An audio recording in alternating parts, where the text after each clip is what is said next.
Buenos días, soy el profesor Ernesto Aguinaga y vamos a continuar con la séptima sesión que tiene que ver con la estructura orgánica de la sociedad y el Estado peruano. ¿Sí? Como hemos visto en la clase pasada, en la clase anterior, en la sesión número 6, hemos visto que no todo Estado es un Estado de derecho. ¿De acuerdo? Que el rótulo prestigioso llamado Estado de Derecho es un rótulo que solamente lo poseen estados que se organizan de conformidad con ciertas pautas. ¿Sí? Eh, Vimos la clase pasada que estas condiciones eran cuatro. El imperio de la ley democrática, la separación de poderes, el, la fiscalización permanente y constante de los actos de la administración y desde luego como un criterio central, como un criterio preponderante, como un criterio que al final termina englobando todo y es el que justifica la razón de ser del propio Estado que se llama a sí mismo Estado de Derecho, el respeto y garantía de los derechos fundamentales. ¿No es cierto? ¿No es cierto? No basta con que un Estado se proclame a sí mismo, sino además hay que estudiar, hay que observar cómo es que se ha estructurado y hay que estudiar, ¿no es cierto?, si de verdad, si en la praxis eso se cumple. El Estado de Derecho no solamente es una mera proclamación, no solamente es una cuestión que está en el papel, sino además se tiene que cumplir en la realidad. Ese es el propósito final del Estado de Derecho. ¿De acuerdo? Bien, dicho esto, en esta sesión quiero que estudiemos, quiero que revisemos qué es lo que sucede, qué es lo que pasa con el Perú. ¿De acuerdo? ¿Qué es lo que pasa con el Perú? Que es donde nosotros y nosotras vivimos. ¿Por qué? Porque tal como lo señala la propia Constitución peruana, la Constitución de 1993, y tal como lo ha reconocido la jurisprudencia del Tribunal Constitucional en innumerable jurisprudencia desde hace ya muchísimo, muchísimo tiempo, el Estado peruano es un Estado de derecho, o es un Estado que se proclama a sí mismo como de derecho. ¿De acuerdo? Y por lo tanto, si el Estado peruano se proclama a sí mismo como de derecho, esto quiere decir que, en principio, cumple con las condiciones que vimos en la clase anterior. El Estado peruano cumple con las condiciones que vimos en la clase anterior. Esto es, repito nuevamente, imperio de la ley, separación de poderes, fiscalización de la administración y defensa y respeto de los derechos fundamentales. ¿De acuerdo? Esto es así. El Estado peruano es un Estado de derecho, tal cual señala la propia Constitución y tal cual señala la jurisprudencia del Tribunal Constitucional. Veamos o estudiemos la organización del Estado peruano. Lo primero, lo primero que tenemos que entender, lo primero que tiene que quedar claro, es que el documento en el que obra la organización o la organización del Estado peruano es la Constitución. ¿De acuerdo? La Constitución del año 1993. La Constitución del año 1993, técnicamente hablando, es el origen o el inicio del Estado. ¿Sí? Así como el derecho es un artificio, así como el derecho es una invención, el Estado también es otro artificio. El Estado también es otra invención. Y el Estado, además, es una invención del propio derecho. El derecho instituye el Estado. Y toda acta de partida, toda partida de nacimiento de un Estado viene a ser su propia constitución. Es como que por eso se llama constitución, es el documento constitutivo, es el documento que le da origen, es el documento con el que se inicia todo. Técnicamente hablando, en el Perú eso pasó el año 93. ¿De acuerdo? Aunque bueno, claro, en la historia constitucional peruana, la constitución del 93 cambió la del 79, que a su vez cambió la del 33, y digamos en el Perú, el Estado peruano históricamente existe desde antes de la declaración de independencia, pero hay una sucesión de actos constitutivos. Cada cierto tiempo en el Perú hay una especie de refundación. ¿De acuerdo? La última refundación del Estado peruano fue el año 1993. ¿De acuerdo? ¿Qué es lo que dice la Constitución del 93? Aquí es central empezar por el primer artículo, el artículo 1. ¿Por qué? Porque el artículo 1 nos dice algo que es muy importante. ¿Sí? El artículo 1 textualmente señala lo siguiente: la defensa de la persona humana y el respeto de su dignidad son el fin supremo de la sociedad y del Estado. Acá esto es central. ¿Por qué es central? Primero, porque siguiendo la tradición constitucional que está de la tradición constitucional de la filosofía llamada constitucionalismo, que es la filosofía del Estado de Derecho, el artículo 1 señala textualmente que la Constitución no es del Estado, sino de la sociedad. Lo que se constituye es la sociedad. ¿De acuerdo? Y el Estado forma parte de la sociedad. El Estado no es ajeno a la sociedad. El Estado es la estructura orgánica o de gobierno de esa sociedad, pero lo que se constituye, a lo que se le da inicio, a lo que aparece con el acto constitutivo llamado Constitución de 1993, lo que aparece en ese momento es la sociedad peruana. La sociedad en la que pertenecemos ustedes, a la que pertenezco yo, a la que pertenecemos todas las personas que vivimos en el Perú. Esa es la sociedad peruana. Y esa sociedad que es la que se constituye, y se constituye con un propósito. ¿Cuál es el propósito?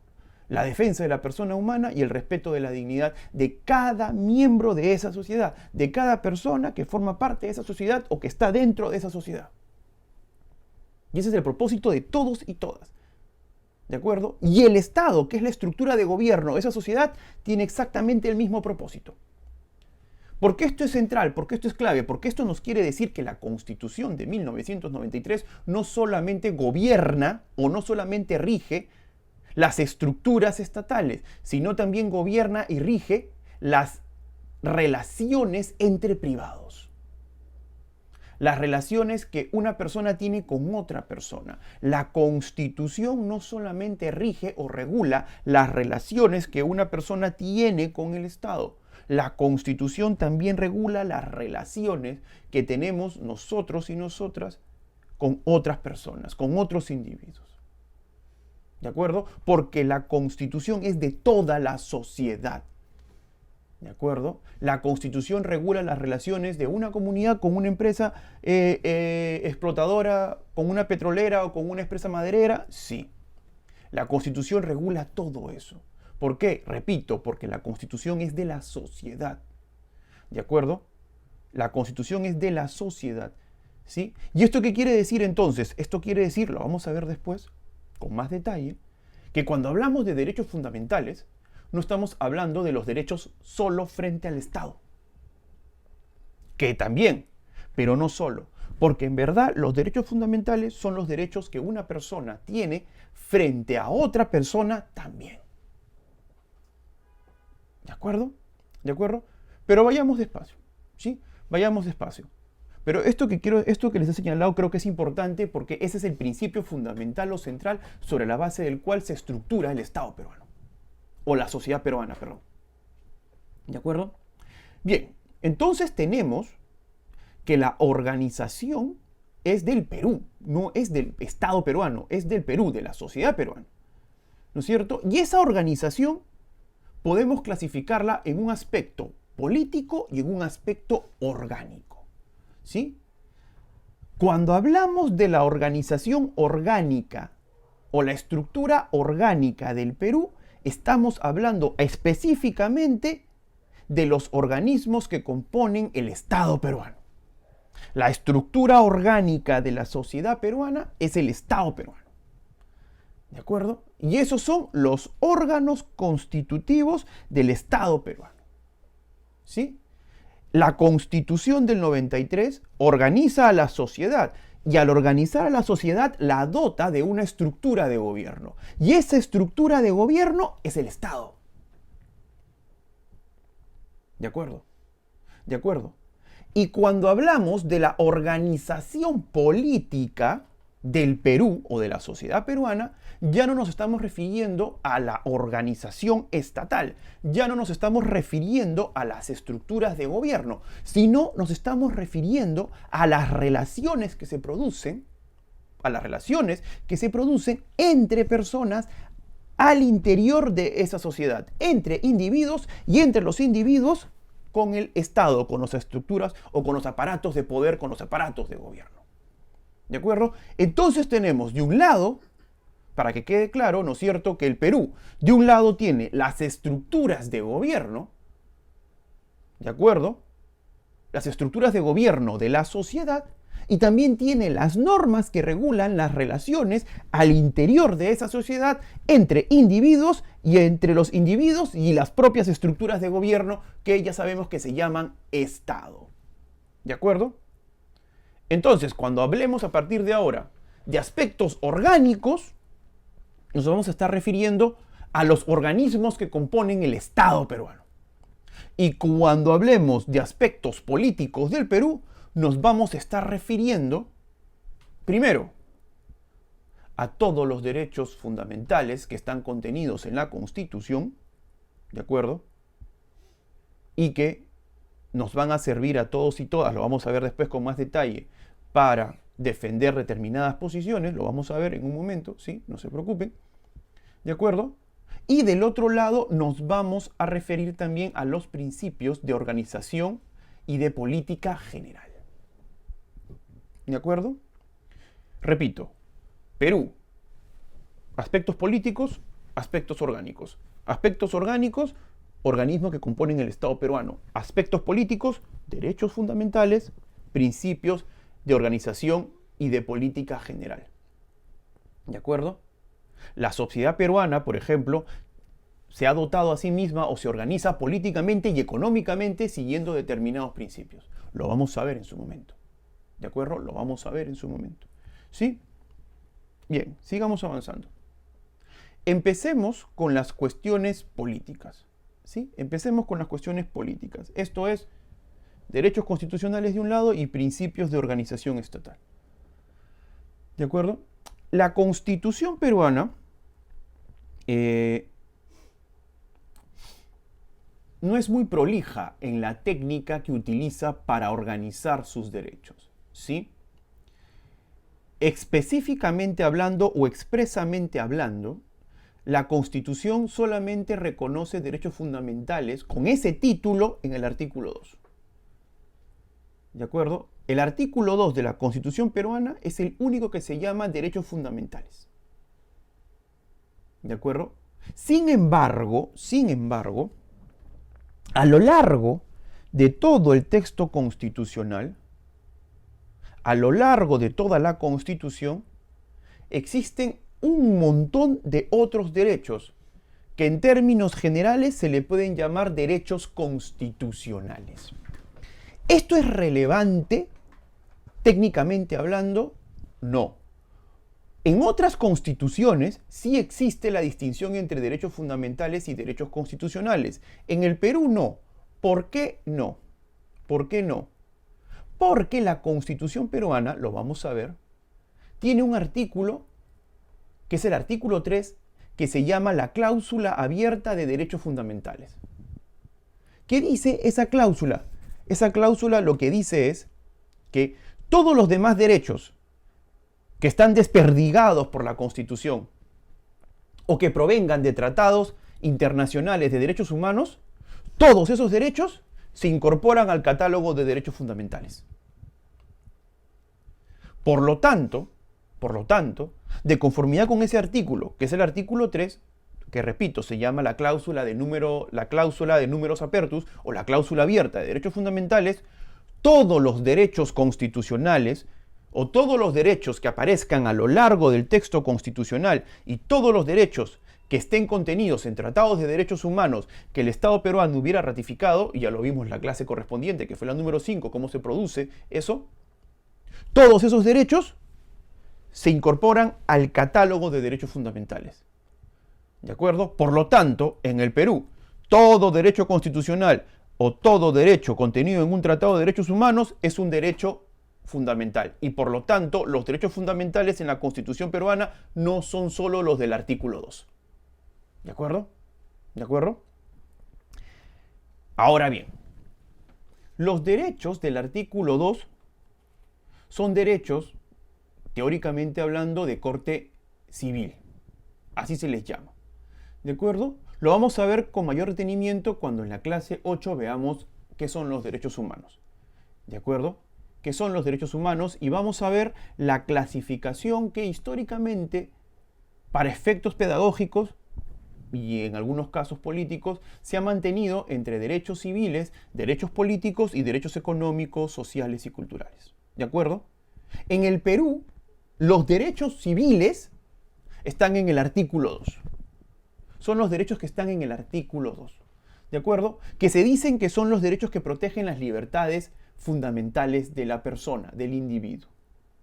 Por ejemplo, el derecho a la vida, el derecho a no ser discriminado, el derecho a la integridad personal, el derecho al libre desarrollo de la personalidad, la libertad de conciencia, la libertad de religión, el derecho a la intimidad, el derecho al honor y a la buena reputación, la inviolabilidad del domicilio, el derecho a la vida privada, el derecho al secreto de las comunicaciones, las libertades personales, el derecho a no ser detenido si no es por mandato judicial o en caso de delito fragante, el derecho a ser puesto a disposición de un juez dentro de las 24 horas, el derecho a la libertad de trabajo, la libertad de contratación, la libertad de expresión, la libertad de prensa.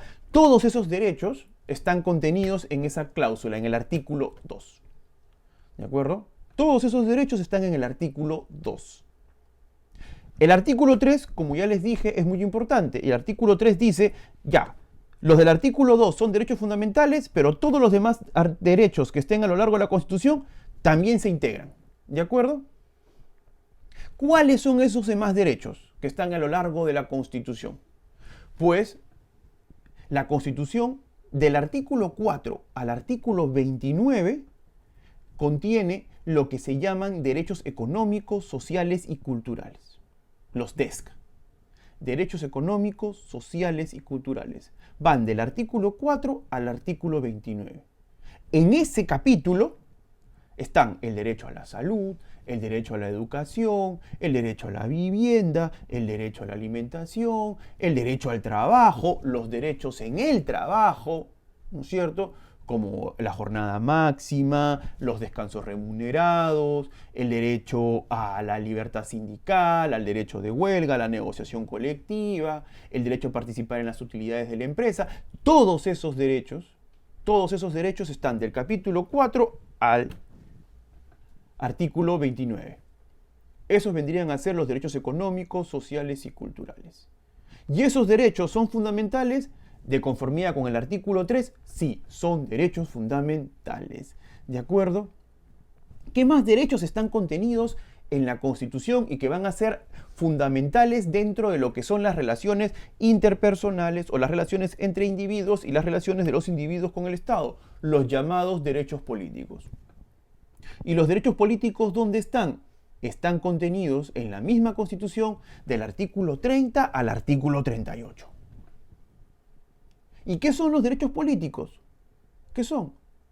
Vamos a verlo en su momento, pero son los derechos que regulan o rigen las relaciones políticas.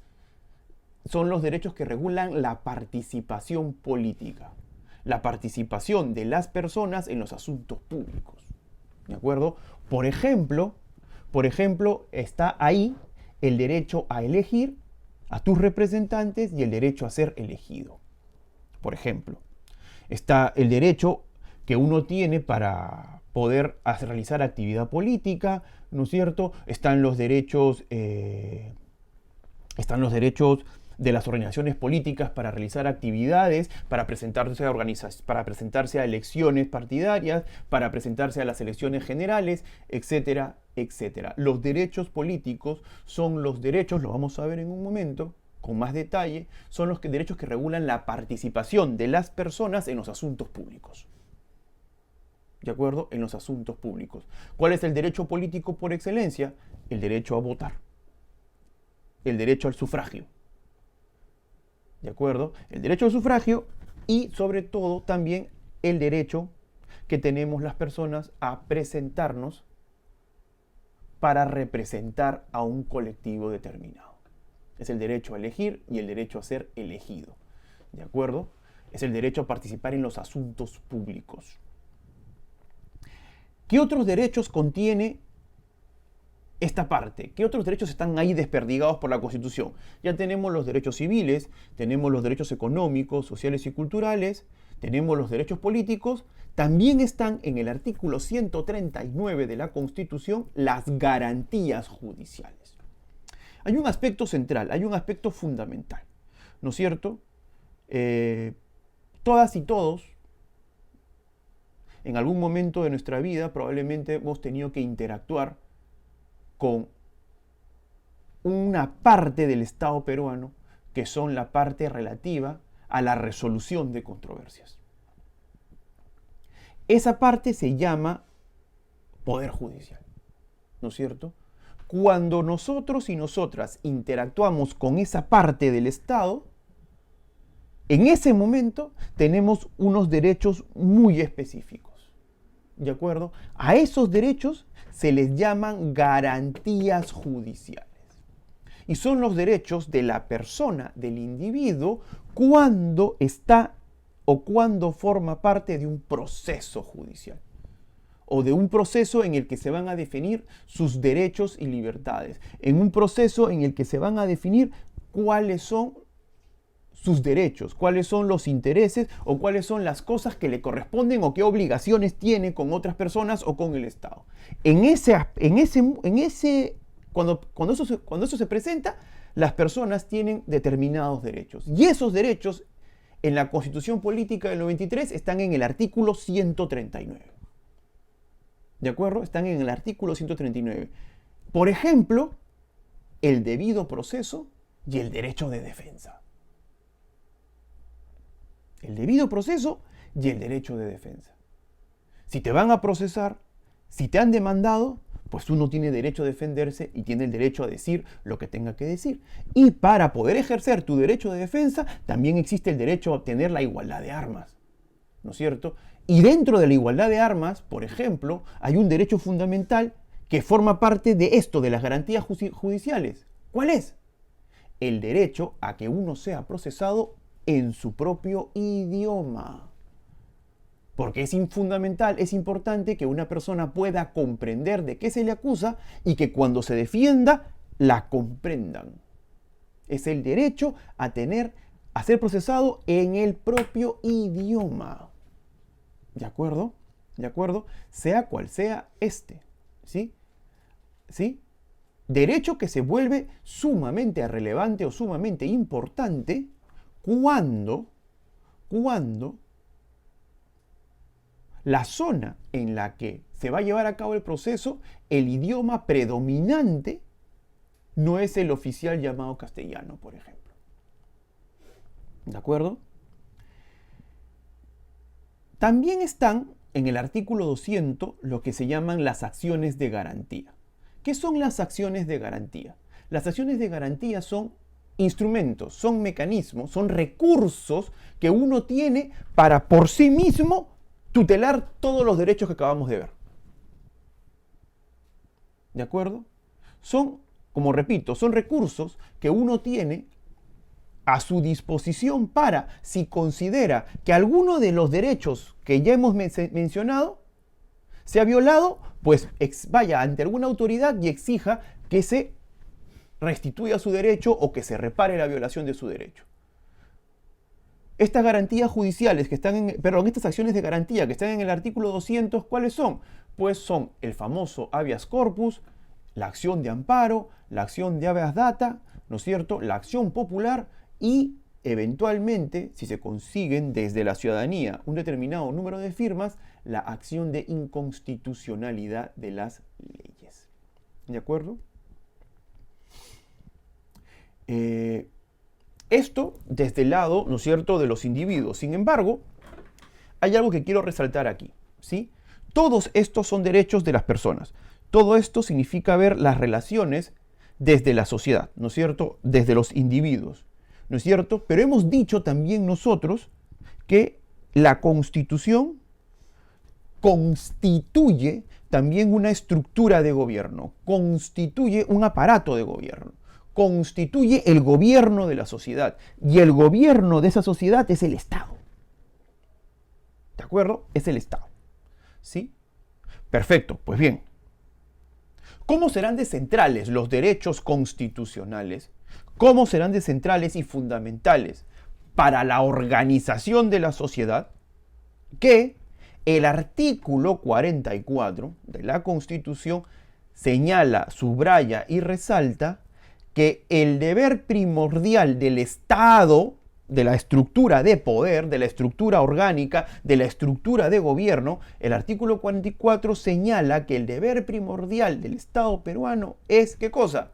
Respetar y garantizar los derechos humanos, los derechos fundamentales. ¿De acuerdo?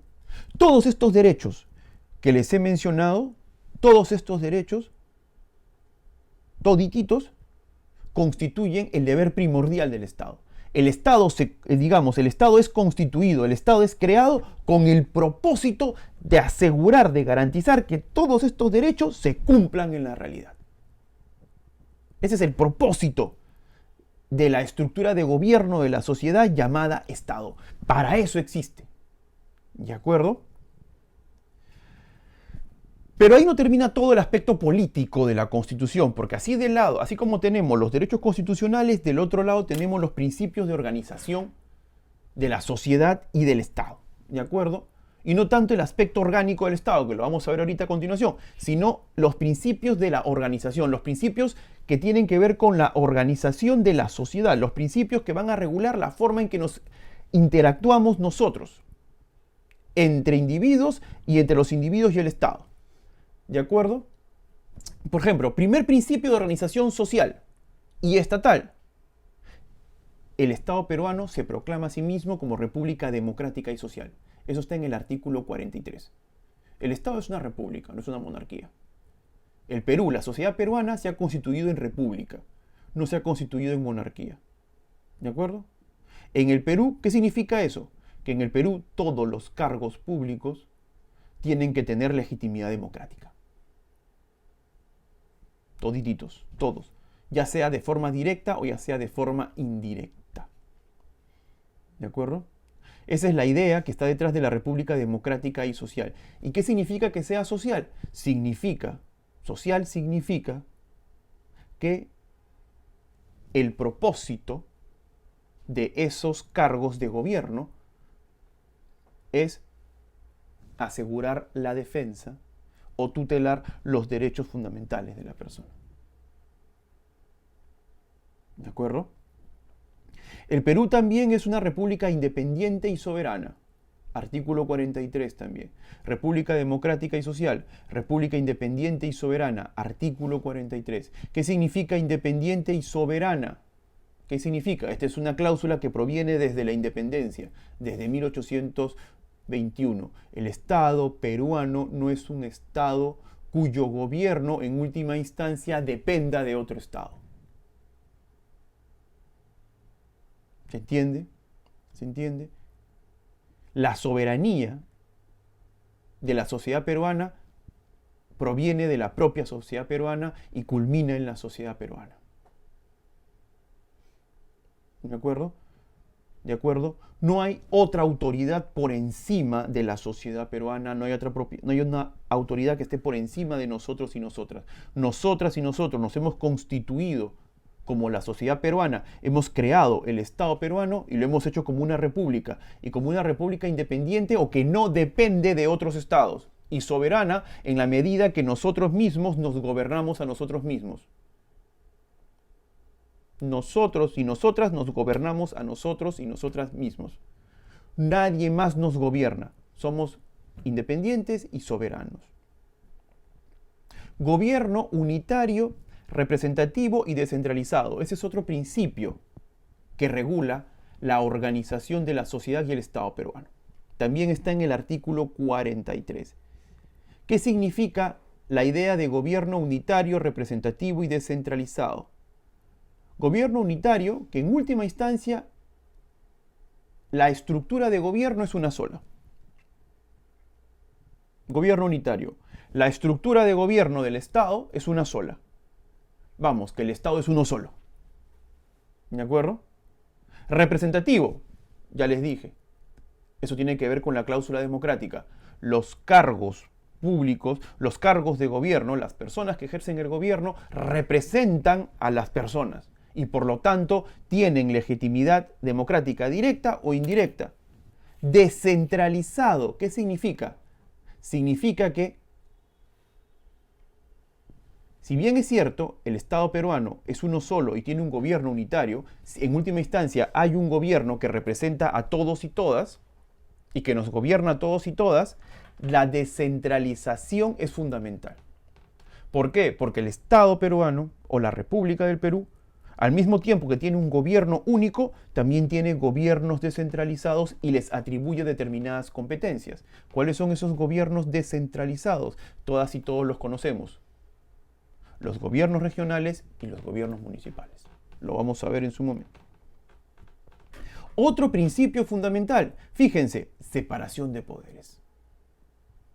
Fundamental, artículo 43, separación de poderes. Y en virtud de este principio de la separación de poderes, el Estado peruano ha creado los organismos constitucionales. Y a cada organismo constitucional, la Constitución le atribuye determinadas funciones, donde algunas funciones son de competencia compartida y otras funciones son de competencia exclusiva. ¿De acuerdo? La cláusula separación de poderes es central en la lógica del Estado de Derecho, ¿se acuerdan? Pues está también en la Constitución Política del Perú. ¿Sí? ¿Sí? Otro principio rector, fundamental también, el principio que regula las relaciones de carácter económico. El Perú también ha constituido su propia economía a través de la Constitución. Y dice, las relaciones económicas en la sociedad peruana se van a regir bajo la lógica de la economía social de mercado. ¿De acuerdo?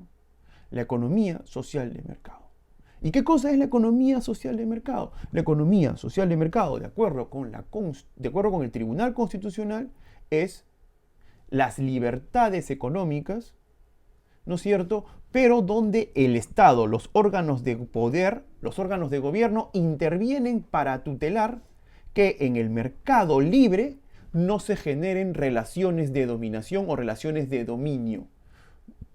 El Estado interviene para evitar que entre los privados se cometan abusos cuando estamos relacionándonos económicamente, cuando estamos comerciando, cuando estamos comprando y vendiendo, cuando estamos trabajando, cuando estamos desarrollando actividad económica, cuando contratamos con alguien, cuando queremos emprender algún negocio, etcétera, etcétera, etcétera. ¿De acuerdo? En principio, las personas son libres para hacer eso, para tener una idea y montarla y desarrollarla, pero el Estado supervisa y tutela que cuando las personas hagan eso no abusen o no sometan a nadie. Y que nadie se vea sometido cuando sale al mercado a ganarse la vida. ¿De acuerdo? Finalmente, no podemos dejar de mencionarlo porque en las últimas semanas, dada la coyuntura política de lo que acaba de pasar en el Perú, se comenzó a mencionar también otro principio de organización del Estado peruano. Es uno que se presenta cuando, en virtud de determinadas condiciones políticas, aparece un gobierno usurpador. ¿No es cierto? El artículo 46 de la Constitución señala que cuando este supuesto se presenta, aparece el derecho de rebelión. ¿De acuerdo? Y es el derecho que tenemos todas y todos, todas las personas, miembros de la sociedad peruana, a desobedecer a una autoridad que se ha proclamado a sí misma autoridad. El derecho de rebelión es el derecho que tenemos todos y todas a desobedecer, ¿de acuerdo?, a desobedecer a una autoridad que se ha proclamado a sí misma como tal. No nos olvidemos, las autoridades que nos gobiernan, todas, absolutamente todas, deben poseer legitimidad democrática directa o indirecta. ¿De acuerdo? Por lo tanto, no es posible la existencia de alguna autoridad usurpadora o una autoridad que se haya nombrado a sí misma autoridad. ¿No es cierto? Eso no es posible. Y si eso no es posible, en ese supuesto, si es que eso se llega a presentar, el artículo 46, ¿qué es lo que nos dice? Tenemos derecho a no obedecerla, a desobedecerla. ¿De acuerdo? ¿De acuerdo? Y eso es un poco, por ejemplo, lo que ha pasado en las últimas semanas a raíz del gobierno fallido, ¿no es cierto?, de Merino y su reemplazo luego de su renuncia por Sagasti. ¿No es cierto? ¿No es cierto? A raíz de las manifestaciones sociales que hubieron, básicamente lo que se buscaba era ejercer eso, el derecho a desobedecer a una autoridad que se había proclamado a sí misma como tal. Esa es la lógica que está detrás del artículo 46. ¿Sí? ¿Sí? Ojo, cuando hablamos de rebelión, estamos hablando también el derecho de rebelión, en realidad que es el derecho de desobediencia y por lo tanto siempre se tiene que hacer dentro de los cauces pacíficos. Si se incurre en violencia, aparece el delito de rebelión, que está en el Código Penal. ¿De acuerdo? Bien. Vayamos entonces ahora, para terminar, ya la sesión número 7 con la estructura orgánica del Estado peruano. ¿De acuerdo? Ahora sí, el Estado en particular, que ya sabemos que es la estructura de gobierno de la sociedad peruana. ¿Cómo es la estructura de gobierno de la sociedad peruana? Podemos clasificarla en 6 aspectos. Gobierno central, gobiernos regionales, gobiernos locales, organismos constitucionales autónomos y administración pública. ¿De acuerdo? Perdón, eran 5, dije 6, son 5. Gobierno central, gobiernos regionales, gobiernos locales, organismos constitucionales autónomos y administración pública. En esos 5 rubros está organizado todo el Estado peruano. Todo el gobierno del Estado de la sociedad peruana está organizada en esos 5 rubros. En gobierno central, cuando hablamos de gobierno central, estamos hablando del legislativo, que vendría a ser el Congreso de la República, estamos hablando del ejecutivo, que vendría a ser el presidente de la República, la presidencia de la República y la presidencia del Consejo de Ministros, con los respectivos ministros, y estamos hablando del Poder Judicial. ¿No es cierto? El Poder Judicial. ¿Sí? ¿Sí? Ese es el gobierno central. Cuando hablamos de gobiernos regionales, ¿de quién estamos hablando? Estamos hablando del presidente regional como ejecutivo y del consejo regional como legislativo. Cuando hablamos de gobiernos locales, estamos hablando o bien de las municipalidades provinciales o bien de las municipalidades distritales. ¿De acuerdo? Todo eso es la estructura del gobierno local. ¿Sí? ¿Sí? Y en las municipalidades, ya sean provinciales o distritales, habrán siempre un consejo municipal que es el legislativo de ese gobierno local y también habrá un ejecutivo que será ¿quién? El alcalde o la alcaldesa. ¿De acuerdo? Los gobiernos regionales y los gobiernos locales están regulados en una ley muy particular que se llama, de un lado, la ley de gobiernos regionales y del otro lado, la ley de gobiernos municipales. ¿De acuerdo? Organismos constitucionales autónomos son 9. ¿De acuerdo? Son 9. Son 9. Primero que nada, el Tribunal Constitucional. ¿De acuerdo? El Tribunal Constitucional. El Ministerio Público. La Defensoría del Pueblo, el Jurado Nacional de Elecciones, la RENIEC, o el Registro Nacional de Identificación y el Estado Civil, la Junta Nacional de Justicia, el Banco Central de Reserva, la Contraloría General de la República y la Superintendencia de Banca y Seguros. ¿De acuerdo? Todos estos que les acabo de señalar son organismos constitucionales autónomos, son órganos que han sido creados en la Constitución y a los que al momento de constituirse la sociedad se les dieron competencias muy específicas o muy particulares. Por ejemplo, al Banco Central de Reserva se le dio competencias para regular todo lo relacionado con la moneda. El órgano que regula la estabilidad monetaria es el Banco Central de Reserva. Y finalmente tenemos a la administración pública. La administración pública nos estamos refiriendo a toda la enormidad o toda la cantidad de funcionarios públicos o de todas aquellas personas con las que uno interactúa cuando va a hacer algún trámite, alguna dependencia del Estado, alguna dependencia pública. ¿Dónde está regulada la administración pública? La administración pública está regulada en una ley que se llama la Ley Servir. Muy bien, eso es todo por ahora y nos vemos entonces ya en la última clase, en la sección 8. Hasta luego.